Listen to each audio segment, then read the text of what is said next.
Hello everyone, I'm Tim. I'm Emily. And I'm Destiny. And we are free to roam.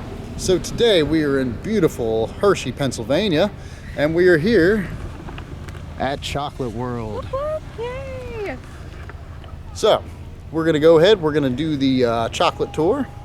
Yeah. We're gonna make ourselves some candy bars, since I found you can design your own chocolate bar here. Yay. We're really excited about that one. So we're gonna do the trolley ride a little bit later, and we'll be sure to take you along with us for as much as we can.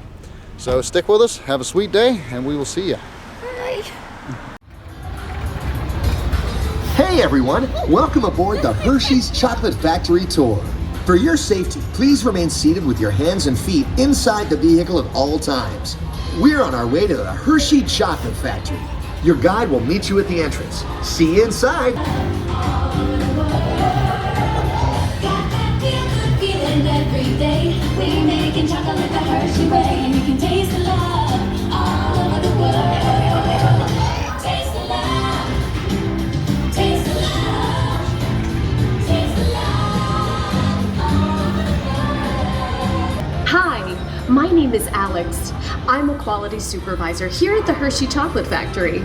I was asked to be your guide today, and I can't wait to show you around. Everyone ready? Let's go.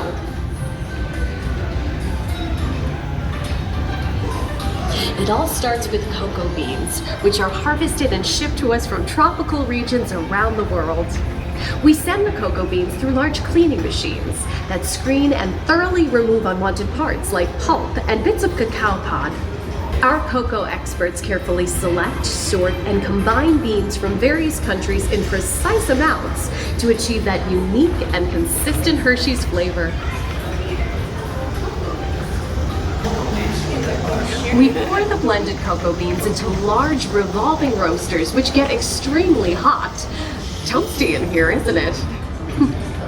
Next, we quickly cool the beans and feed them into our breaking chamber, which cracks open the shells at high speed. Inside each shell are tiny pieces called cocoa nibs. Hey, a good friend of mine is waiting up ahead to tell us more. Hey everyone, below me are milling machines which grind cocoa nibs into unsweetened chocolate. Cocoa nibs have been ground down like this for thousands of years. Milling machines generate lots of heat through intense pressure and friction. The grinding turns cocoa nibs into the smooth, dark liquid used to make milk and dark chocolate. Our pressing machines squeeze the unsweetened chocolate into discs of cocoa powder, known as Hershey's cocoa. Pressing also produces cocoa butter, which we'll use later on in the process. Every day, shining tanker trucks pick up milk from local farms and line up outside our factory for delivery. Hershey is one of the only companies in the world that uses fresh milk to make milk chocolate. Fresh milk is part of what gives Hershey's milk chocolate its delicious and distinctive taste. Part of my job is to make sure all of that milk meets our high-quality standards. Once it passes testing, we mix sugar into the milk using large batching tanks. We pasteurize and condense the sweetened milk and then blend in the perfect amount of unsweetened chocolate. This is where the art of chocolate making all comes together. As the mixture cooks, it begins to form delicious little pieces that we call chocolate crumbs.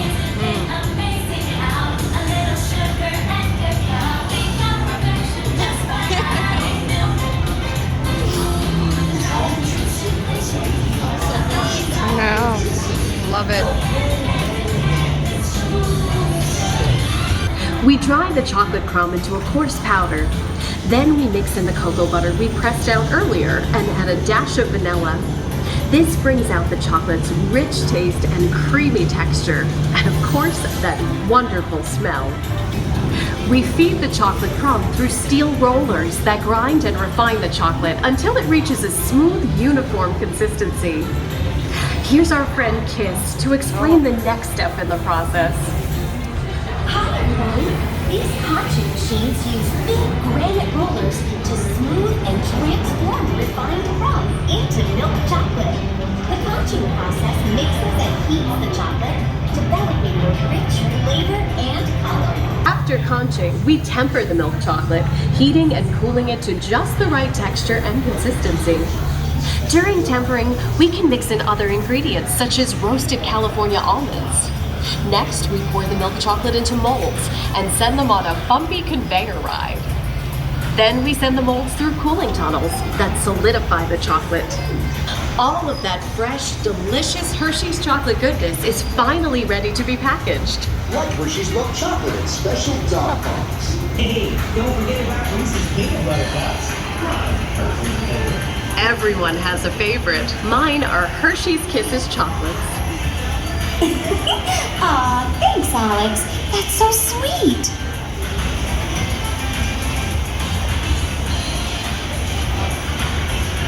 It looks like our packages are ready to go, and I better get going too. It's been a privilege being your guide today. Remember that wherever you go, you're never far from a piece of Hershey's happiness. So be sure to share that goodness with the ones you love. Thank you, everyone. Bye. So we are making our own candy bar here, and so far we have put our name in, and we have also put the ingredients that we are going to be getting in there. Look at this, they're making chocolate. Yum! I know! The machine is going so fast that it's shaking the windows. I don't think it's picking up for you guys, but there it is. So aggressive. I know! Vibration. So we're gonna show you how the candy bars are made.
Scan our ticket.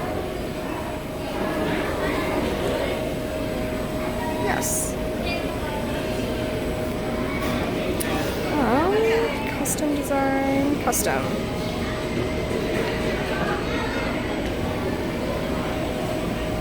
Oh. Alright, I think I'm gonna do this one. Do you wanna do it? I like purple. What is this? Oh, my name. I don't know, guys. Which one do you think? I like that one. It's a little hard to read. Ooh, yeah. There we go. see, what do they have that we can... Oh, a cat. Definitely. Some hearts. Oh my goodness, so cute. Let's do some foxes. Looks like... Whoa. Alright, there we go. Okay, there's one right here. There's one right here. There's one right here, Donovan. Let's do this guy. Come here. Make him a little bit smaller. Okay. Hello, man. So you ready? You can do 12 stickers. Yes. Alright, that's what it's gonna look like. Done. Hershey Chocolate World. Oh boy. Yes. Yes. And we've made a candy bar wrapper.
Just finished making our own candy bars here at Hershey Park, and we're going to show you some of the finished product. All right, so let's see what we got. There is Destiny's. It comes with a nice little souvenir tin. Yeah. Ooh, that looks so cute. It's very cute. Like tells you everything that's in it too. Oh yeah, yeah. There's all your Wow. nutritional facts in it. Super cool. That is awesome. Awesome. So basically we found out you can pick what kind of chocolate you want, if you want regular or dark or white chocolate, and then you can pick your fixins that you want to put in, up to 3 different things. So you can have, you know, toffee bits, chocolate chips, Crispies, whatever you like. And then you can finish it off and you can put sprinkles on it if you like. Whichever one wants sprinkles. Everyone besides you. I didn't get sprinkles, so whatever. All right, so let's see what Emily ended up with here. Well, I did our free to roam one, Oh, how so about that? A little shameless plug. it's right after Valentine's Day, so I did decide to do a little bit more of a lovey theme. So you got that, yeah. So there you go. Yeah, Yay! there's mine, my candy bar. He decided to do a little bit plainer That's of right, one. I'm just a regular old dude. And they look all the same on the inside, so we Yeah. won't open all of them up. But there you go. So there you go. You get to design the wrapping. You get to put little Yeah. stickers on it if you want. And And they are everybody all goes home adorable. happy. You know? Oh, and look, and it'll actually tell you. There you go. What's inside of What it. you got in it. Isn't that awesome? Nice, just in case you forget. Yep. So, if you're ever in the area looking for something to do, go make yourself a chocolate bar. Yeah. It's a good time. Yum. All right. Here we are at Chocolate World. I always love the facade of this place. Yeah. Look, there's where you do the trolley ride. Yeah. Catch the trolleys over there.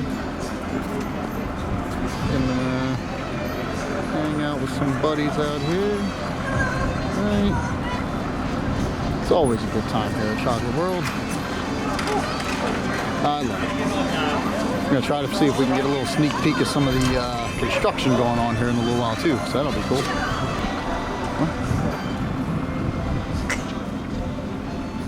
Yeah. got a lot of work going on around here. I can't wait to see the new opening, Candymonium. Super hyped. Oh yeah, we'll be here shortly after it opens. Oh yes. Now, the Chocolate World was built to provide the free tour, but eventually we added on to it, and now it's the world's largest corporate visitor center. And we have 6 other chocolate worlds around the world. Not as big as this, though. My name's Dirk. I'm your conductor today. I'm the guy that's going to point out the landmarks along the way. But more importantly, I have the privilege of telling you the story of one of the most remarkable men in American history, Milton S. Hershey. Chocolate World alone, on a really busy day, can easily have 25 to 35,000 people in one day. And when the park's going strong and maybe there's a concert in town, we can have another 60,000 here. So where does Milton Hershey's story start? A little farmhouse in the south side of town. He was born there September 13th, 1857. His family ancestry was a really long line of Swiss German Mennonite farmers, but don't get the Mennonites mixed up with the Amish. They both had the same roots, but the Mennonites were more open to embracing modern day conveniences. But when he was 15, his mother got him an apprenticeship at a candy maker in Lancaster, south of here. And he liked that job, finished it when he was 19, decided to start his own candy business.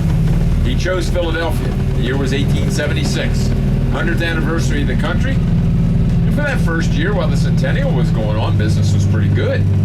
But when the party was over and everybody went home, he learned 3 things real quick.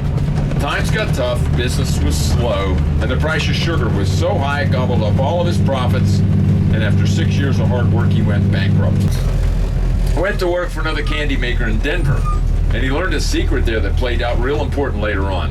The guy he was working for was making caramels. Now those caramels, they lasted longer and tasted better than anybody else's. And the secret was in his recipe. He was using fresh milk. Nobody else was doing that at that time, so Milton took it to mind. He was 29 years old. He had failed 4 times already and had nothing at all to show for it. But there was still one relative that believed in him. That was his Aunt Mattie. Mattie was Fanny's sister. She always liked Milton. And when he said he wanted to start a new business right there in Lancaster, she decided, well, she was going to try and help him. And she did it the only way she could. She mortgaged her house and gave him all the money. Terrible idea.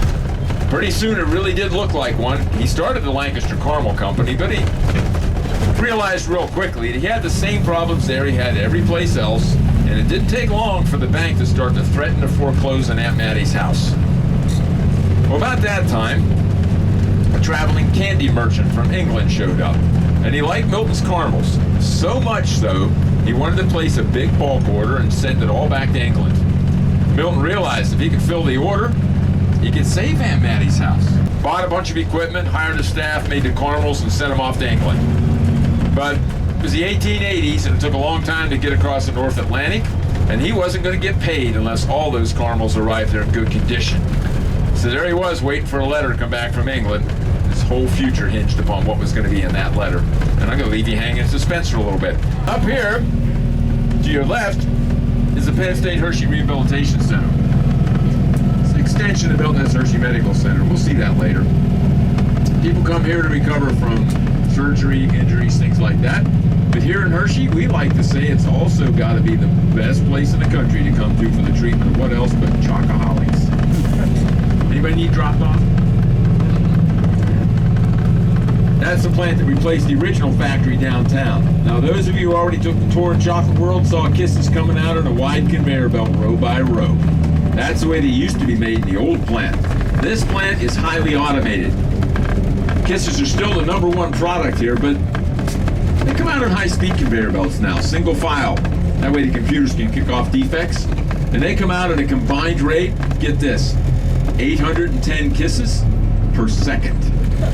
70 million kisses per day.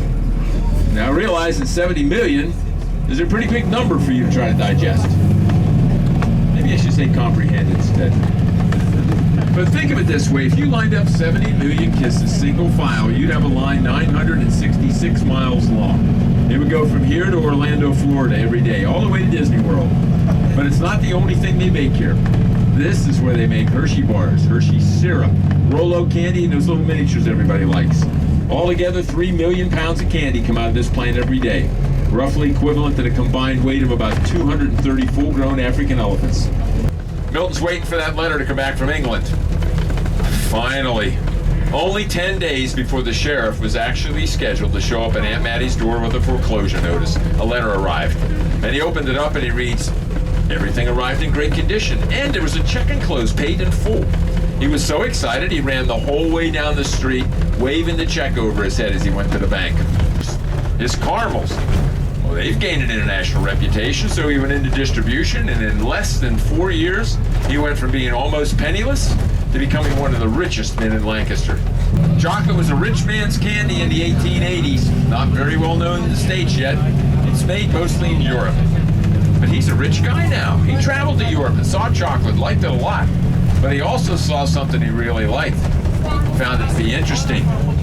Some of those companies that were buying his caramels were coating them with chocolate. You know, we have a second chocolate factory in town. And a lot of people think it's kind of interesting that its very next door neighbor is a dentist's office. It's the Reese's Peanut Butter Cup Factory. 25 million peanut butter cups a day come out of this plant. They also make Kit Kat bars here. Altogether, 2 million pounds of candy come out of this plant every day. Now, if you add that to the 3 coming out of the other plant, you have 5 million pounds of candy coming out of a tiny little town, only 25,000 people. For that reason alone, we're very confident in saying, at least per capita, Hershey has got to be the sweetest place on earth. Well, take a look off to your left. That building with all the windows over there, that's the Milton Hershey Medical Center, the Penn State School of Medicine, and that's just the start of it. Because over the years, it's grown quite a bit. Now it has dozens of additional healthcare and research facilities, a world-class children's hospital, and it now employs over 15,000 people in this area. Now let's get back to the story. Milton doesn't like the fact not everybody gets to try chocolate because it costs too much. By now, he's been able to buy back the old family homestead farm. And in the barn behind the house, he created a laboratory. And for the next 2.5 years, he worked really hard trying to come up with a recipe for good tasting, affordable chocolate. And he finally succeeded. He used that little secret he learned in Denver. He put fresh milk in his chocolate recipe. Come up with that flavor we're all familiar with today, Hershey's milk chocolate. They became instantly wildly popular. And they sold for a nickel all the way up until 1968. Now we're heading back to town. This becomes Chocolate Avenue. That's our main street. The intersection of Chocolate Avenue and Cocoa Avenue, of course, is going to be our town square. And you might have actually seen our town square on network television on several occasions on New Year's Eve. Because when they're showing you the ball drop in New York City, we have a pretty big party downtown ourselves. Maybe 20,000 people show up. We shut down the center of town for 4 or 5 hours. Put up a big stage, and really big name entertainment comes to town. Plays most of the night. And then at the stroke of midnight, we raise a 7-foot-tall, 600-pound kiss. But they serve a bunch of hot chocolate that night, set off a bunch of fireworks, and you have an open invitation to come to our party next year. It's kind of like going to Times Square, but without all the traffic hazards. Chocolate Avenue is famous for something else. They're coming into view now. 128 very special street lights. They're all Hershey Kisses. And they happen to be the company's only low-calorie kisses for an obvious reason. They're all made out of light chocolate. Okay. And I warned you about these jokes, right? What happens if one of them burns out? What does it become? Dark chocolate. Dark chocolate. If somebody steals one, it becomes hot chocolate. But the likelihood of them succeeding at that is pretty slim, because just like the ones that are wrapped, the police will probably foil the theft. Building over here to your left, the Hershey Story, is our town museum. A lot of interesting artifacts in there, a good compliment to the Trolley Ride. Here's the town square where we hold a New Year's party. We raise the kiss off the corner of the press building over there. That's not a newspaper building, that's where they used to print all the candy wrappers. But now, back in those days, there were a lot of company towns around the country. Most of them were operated by people who made double profit off their employees. They made a profit off their labor, and then they turned around and charged them very expensive rent for poor housing. Milton Hershey didn't like that idea at all. He didn't think it was fair. So on those streets, built hundreds of homes for his employees. and he sold them to them at cost. He just added up the material and the labor, and that's all he ever charged them. He also donated 1 square mile, all this land you see to your left, for schools, thank you, for schools and recreational facilities. Now, in 1896, he went on a business trip. And along the way, he visited different stores and companies, and one of them was a candy store in Jamestown, New York. He was introduced to the staff, and one of the clerks was a beautiful young lady by the name of Catherine Elizabeth Sweeney. Everybody called her Kitty. And for the next year and a half, he found himself trying to think up every excuse he could come up with to return to Jamestown, New York. Then in 1898, he and Kitty were married in a very quiet ceremony in the rectory of St. Patrick's Cathedral in New York City, and he brought his brand new bride home to the surprise of almost everybody in Lancaster, especially his very strict Mennonite mother. She didn't know much about it up until then. But Kitty had a really bubbly personality and a sharp Irish wit. She could win people over very easily, and they had a lot of happily married years together. But they had one unfortunate problem. They never had any children of their own. Doctors told them very early on that wasn't going to happen for them, and it was devastating to both of them. They both loved children very much. But in 1909, Kitty had an idea. She made a suggestion. If they can't have children of their own, why don't they start a school, a home for orphan boys? Well, he liked the idea. They started the Hershey Industrial School. Admitted the first 4 boys, set them up the old homestead farmhouse. And the school's grown quite a bit since then, because now it's known as the Milton Hershey School. It has over 2,000 students in attendance from pre-K to 12th grade, and it exists on a campus of over 4,000 acres. So each student home has a married couple that functions as house parents. There's 8, maybe 12 kids per student home, no more than 2 to a bedroom. And we presently have over 190 student homes on the school campus. They're basically houses on steroids. Big living rooms, dining rooms, kitchens, playrooms, everything you need in a house to make it a home for a really large family. We admitted girls to the school in 1977. It's an even population now. And this year, the girls actually outnumber the boys by a little bit. The brick building over there is the school's health center. Kids go there to recover from the flu, minor injury, things like that. But there is no school any place that any rich person can enroll their kids in and try and brag about how great that school's supposed to be. It even comes close to what these kids have here. And that's a pretty remarkable statement when you realize it's no longer an orphanage. This is now a cost-free school. However, it's for children that come from low-income and limited resource families. When the school was first started, the Hersheys wanted the kids to have 3 things. First of all, they wanted them to learn a trade. Well, back in the early 1900s, that made sense. But it's evolved to become more of an academic institution. About 90% of last year's class is presently off at college or technical schools, furthering their education. And you can still learn a trade here. Every student leaves here with at least one industry-recognized certification of something they can go to work at or use as a backup plan or a summer job. And last year's class, 95% of those kids left with 3 of those certifications. Second thing, they wanted to have an appreciation of God and man. The school doesn't have any affiliation with any religious organizations. But every Sunday morning they have a chapel service. Everybody attends, and it's non-denominational when it's over, and a couple other times during the week. If any child wants to attend any service of any faith, the school provides transportation for them.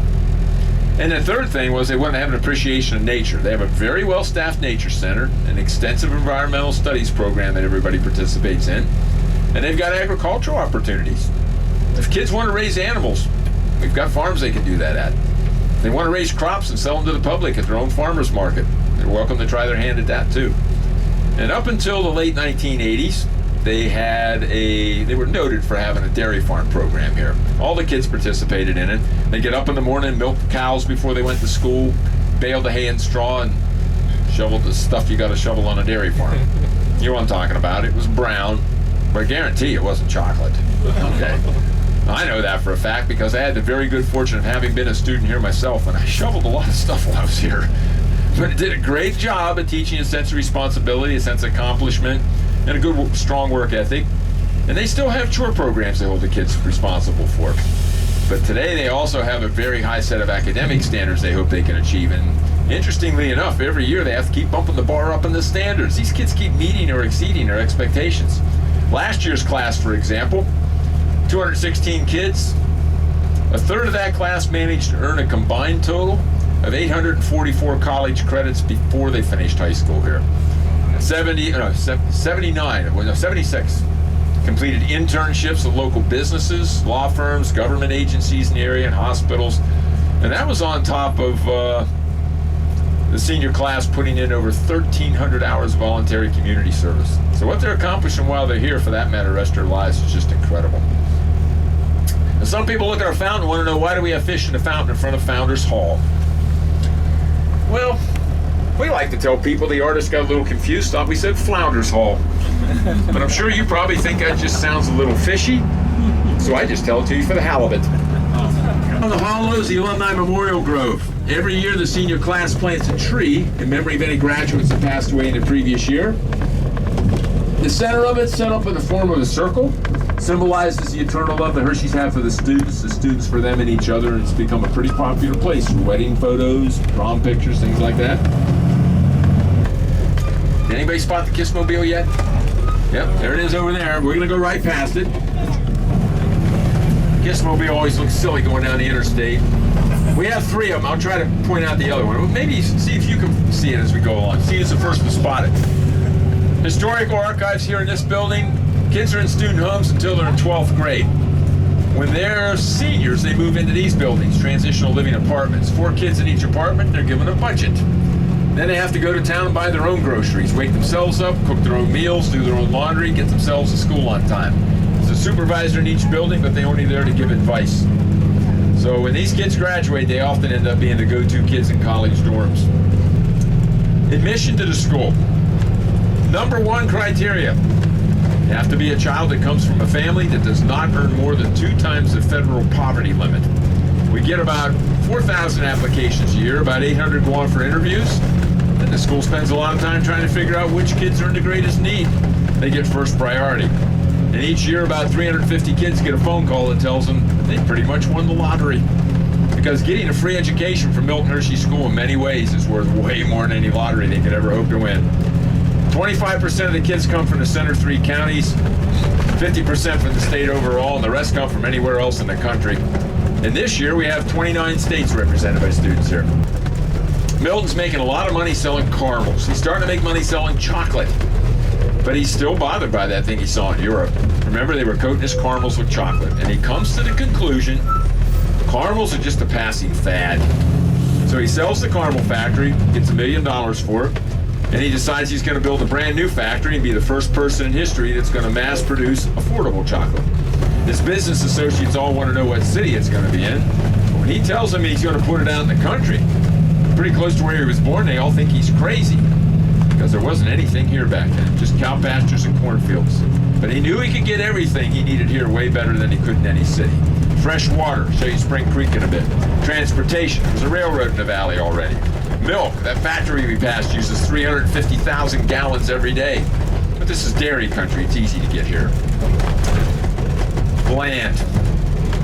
Well, you could buy up farmland here rather easily without even ripping off the original owners. But he knew something else about this land his other businessmen weren't paying attention to. And if you own land here, all you had to do was rip up the grass and start your own stone quarry. So he got all the masonry materials he needed. And he needed good, hard-working, reliable workers. He had all the faith in the world in the hard-working Pennsylvania Dutchmen that he was familiar with that he knew lived in this area. 3 mansions to your left were built for his managers. They didn't hesitate. They all moved in right away. The white one belonged to William Murray. He became the company's first president. But the name Murray has another place in chocolate history. Second M on M&M's. M&M stands for Mars and Murray. That was William Murray's son. His name was Bruce, but that has a whole nother story that I don't have time for. All 3 of those mansions were sold to his managers. Well, the land was sold to his managers for $1 each. Now that's the west course of Hershey Country Club over there. For a 10-year period in the 1940s, the golf pro at the Hershey Country Club happened to be Ben Hogan. This was his home course when he was playing the best golf of his career. And that's Spring Creek flowing down through the middle of it.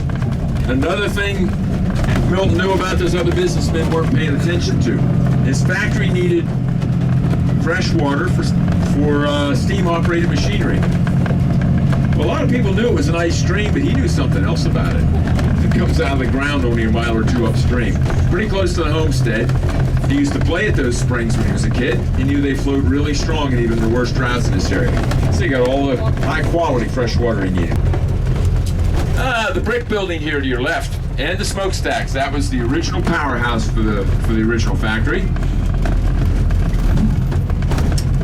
Long before it was built, or even Milton Hershey was born.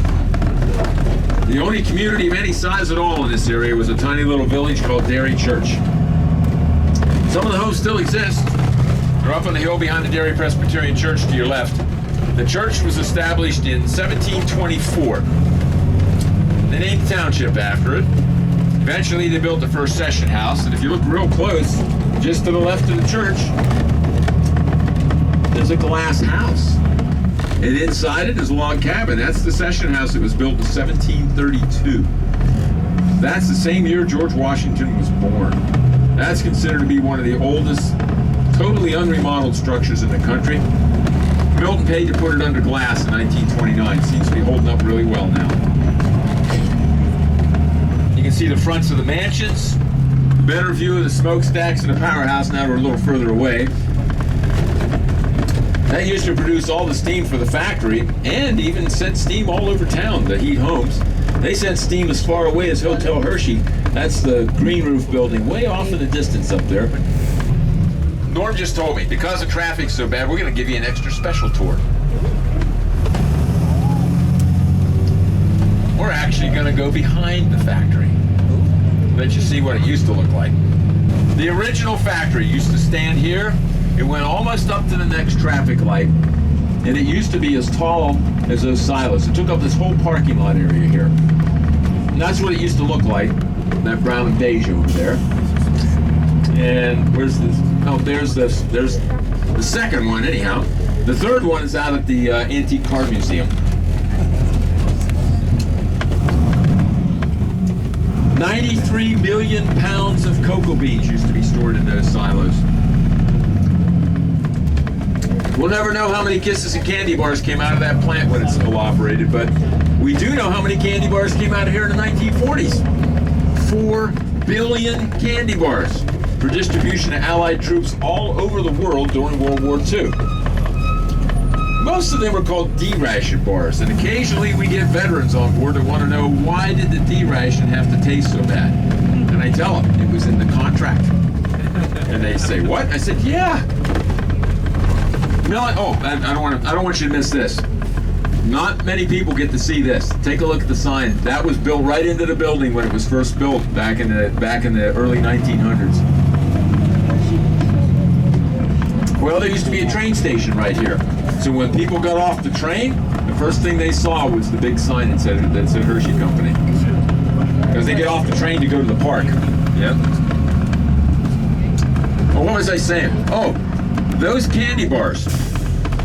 The military didn't want them to be the first thing they ate out of the bag. They wanted it to stay in the bottom of the bag and be the last thing they might eat, maybe in an emergency situation to give an extra push, because they were heavily fortified with vitamins and minerals. Well, the specification read they weren't allowed to taste any better than a boiled potato.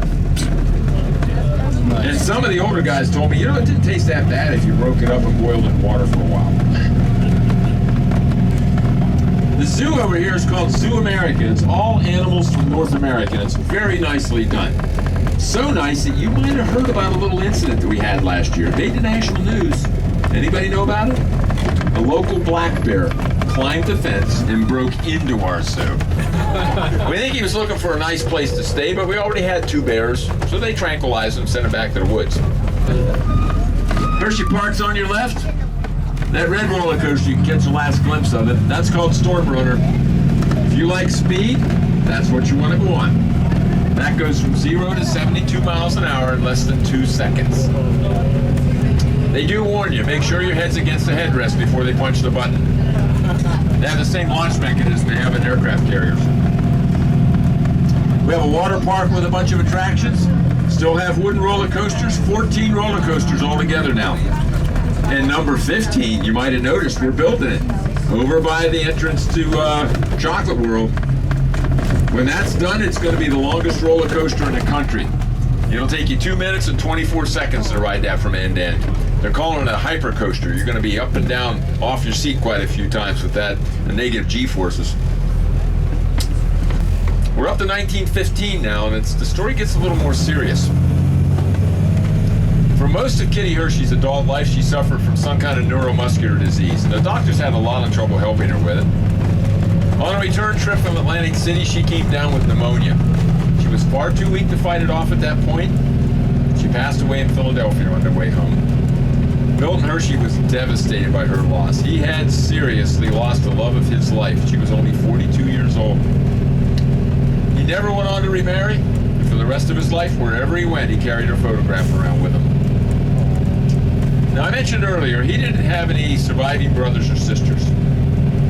They didn't have any children of their own. So there was no biological offspring for him to pass his fortune on down to. But a couple of years after Kitty's death, he did something pretty remarkable.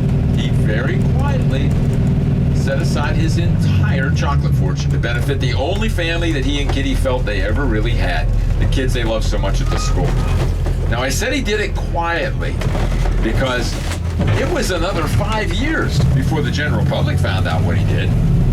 Somebody finally broke the story on the front page of the New York Times, and the headline read that Milton Hershey had given away $60 million in 1918. That's a lot of money for back then. But it all went to run the school, to the trust fund, and that $60 million is now worth over $14 billion. So the school runs entirely off the interest of that money. And for that reason, no parent or guardian of any student that ever attends the school writes a tuition check. No student pays a penny for their free education, their room and board, any medical care they might need, and all the other incidentals that go into having a great education are free of cost too, like band instruments, athletic equipment, field trips. The past 5 years alone, they sent, I think it's 348 kids to 18 different countries all over the world as part of their global awareness program. In 10th, 11th, and 12th grades, as long as the kids maintain a good grade point average, continue to show good behavior and a strong work ethic, they can easily earn scholarship money to go to college with. Last year's class left with $17.2 million in scholarship money. You know the big sign that says "Welcome to Hershey," big white letters in the front of the hill? We have the privilege of taking you up on the hill above the sign. And some people look at the sign and they look up here and they go, well, what's that big building? Well, that's the middle school for Milton Hershey School. That's where the 5th to 8th grade students reside. I should say attend. I'll show you where they reside in a minute. This was originally built as our first high school, but when we built the new campus, we heavily added on to this, remodeled it quite a bit, make it the new middle school. In September 1945, they had a very special ceremony here. It marked the end of World War II. When it was over, Milton Hershey walked out the front door with a good friend of his. And they stood on the front lawn for quite a while, looked out over the town and down at his factory. And he confided in his friend that day. He hoped maybe one day, one of his students would come down off the hill and run his company for him. It's happened several times now. We've had presidents of the chocolate company, the entertainment corporation, and the school have been Milton Hershey graduates. So far, 13 men and 3 women graduates have sat in those seats. There's the new roller coaster that's being built. See how big that is. The stadium has a football field on it local high school teams play on. They have statewide playoffs there too, and the stage at this end is our summer concert stage. The dome building beyond it's the original ice hockey arena. Now, if you've ever been to the Ice Capades, you might be interested to know they started here in the 1930s. But if you're a fan of professional basketball, in March of 1962, that's where Wilt Chamberlain scored his famous 100-point game. Right after Kitty died, he needed a break. He had to get away from things, and he took a vacation. Well, he ended up in Cuba. And as soon as he got there, he saw another opportunity, and he bought 65,000 acres of sugarcane plantation. Built his own refinery and cut the middleman out of his problems. And it was extremely profitable, but he was appalled at the living conditions of the Cuban workers. So there in Cuba, he did the same thing he did here. He built a whole nother town, with nice homes, hospital, library, school, trolley line, even another orphanage. He made so much money at that operation, he was saved from being ruined during the Great Depression. Now, he could have spent the money on himself, but instead he came back to town. And over the next 10 years, he spent millions of that sugar money on a construction campaign designed to keep the people of the town employed. That's when he built the school we just visited, the hotel, the stadium, the arena, that beautiful community center, just to name a few things. And when the Depression was finally over, he was very proud to say that nobody in all of Hershey went unemployed during the entire length of the Great Depression, the worst economic crisis that had ever hit the country. Some people like to talk about what he was doing back then. They especially like the story of when he stopped up at the hotel one day. It was under construction and overheard one of his foremen bragging about a new steam shovel. When the guy said he could do the work of 40 men, he turned to him and said, "Don't you realize there's a depression going on? Get rid of that thing." Set the steam shovel aside, and 40 guys that needed jobs got brand new jobs. Saw the end of World War II, and of course the end of the Depression. But he died October 13th, 1945 in that little hospital right across the street from the farmhouse he was born in. He was 88 years old and 1 month to the day. He would sometimes joke with people and tell them he kind of thought he lived to be that old because he ate chocolate every day. Could only hope, I guess. Well, I got one more story for you. Thank you. In 1912, he and his wife were on vacation in Europe. They had already put their deposit down for the return passage, but a couple of days before they were supposed to board the ship, he got a telegram. Said he was needed back here in a hurry. Wanted to come back in a faster ship, tried to get his deposit back, but they wouldn't give it to him. They cashed his check. It's on display at the museum. He got back in time to take care of his problem. We never found out what that was. That's lost to history. But what we do know is the ship that he and Kitty were supposed to be on in the first place struck an iceberg and sunk. That was the Titanic. Now, knowing what we know about his personality, if he'd have actually been aboard the Titanic, we can't be certain he would have set foot in the lifeboat. Didn't matter much for Kitty's situation. She was destined to die of her own health problems just a couple of years later, and that was before they set aside anything to support the school. So call it good luck or good karma or divine intervention. If you hadn't got that telegram, there's no good possibility I wouldn't be talking to you today. Maybe the town would be what it is and the company might not exist. But most probably the school would. So thanks to that telegram, the kindness and generosity of the Hersheys, and the continued patronage of good customers like yourselves, the school continues on its mission of providing incredible opportunities for underprivileged kids. And since 1909, we've graduated over 10,000 Milton Hershey students, with hopefully many more to come in the future. And that is seriously what Hershey is really all about. So I hope I've given you a good taste of Hershey. But the taste I want to leave you with is the taste that made Hershey a household name. So everybody gets a candy bar when you get off the trolley. But please take a look at the back of the wrapper. On the back of every Hershey bar is always a thank you note for helping support the school, and there's a website address. So if you get bored some night and you're surfing around the internet looking for something that's actually really interesting, check it out. It's pretty well done. But more importantly, if you know anybody that has a child that could benefit from the incredible opportunities it has to offer, tell them the story I told you today and give them a Hershey bar. Tell them to check out that website. For that matter, just come to town and check out the school, because it's seriously in the business providing incredibly bright futures for underprivileged kids. On behalf of myself and Norm, I'd like to thank you all for being a bunch of good listeners, and remind you, please, wait a minute, this is important. Look around to make sure you don't leave anything important behind, especially your kids. I mean cell phones, things like that. We always find stuff like that on the trolleys. I wouldn't want you to lose them. I wish you a sweet day in Chocolatetown, USA, and I'll give you the last pun of the day if you're ready for it. That about wraps it up. Have a great day, folks. Thanks for coming along. We just finished up with the little trolley ride tour of Hershey, and getting a lot of fun. We actually got a lot of good information. I didn't know Milton Hershey was such a good dude, like a really good guy. Like just a sweet guy? Yes, incredibly sweet. We got some good information from the tour guide about a wonderful cause they do here in town, and we would just figured we'd like to share some of this with you. You know, it's good information to get out there. So, if you look down here, you got the pamphlet for the schools here in town. If you have any underprivileged children coming from rough homes, not making very much, they do full scholarships here. No cost to the children, no cost to the family, and it's a really good cause.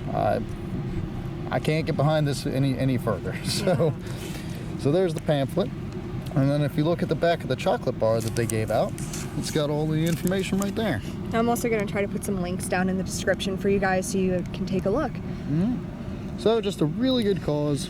And like I said, I really feel better after learning all of this. Milton Hershey was quite a wonderful character. Yeah. So with that, we're going to get some footage of the ongoing construction going on here.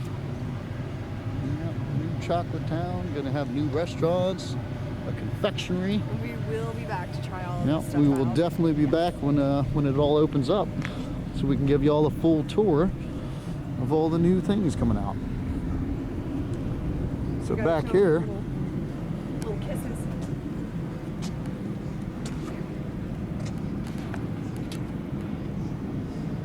wow,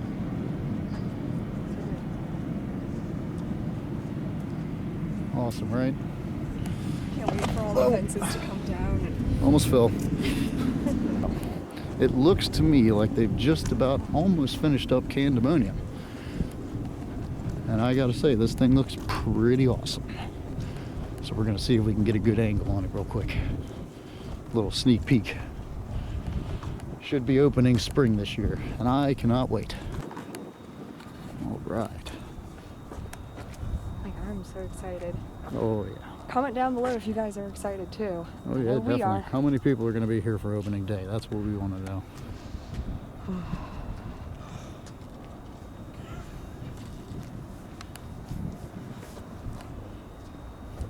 There you So go. there's Candymonium. Now we're a little bit closer to this one. There's Sky Rush over there. Now, like I said, this picture here, Sky Rush is a little bit farther back, but it looks pretty rad. So I am super psyched. So, with that, we will all be here for the opening day, and we hope to see you guys here too. If you see us out and about, feel free to stop by and say hello. Yeah. All right. I believe that's going to do it for us. It is freezing out here. It We is picked very the cold. coldest day. It's like 26 degrees out here, which for us Yeah, is so sorry way if too we're a little bit shaky on the filming here, Yeah, but it's bear with kind us. of hard to Chilly. control myself right now. With that, I'm Tim. I'm Emily. And I'm Destiny. We're free to roam, and we hope to see you here for the opening. And until then, I hope we will feel free to roam as well. Yeah. Have a great day. Bye. Have a sweet day. Have a sweet day.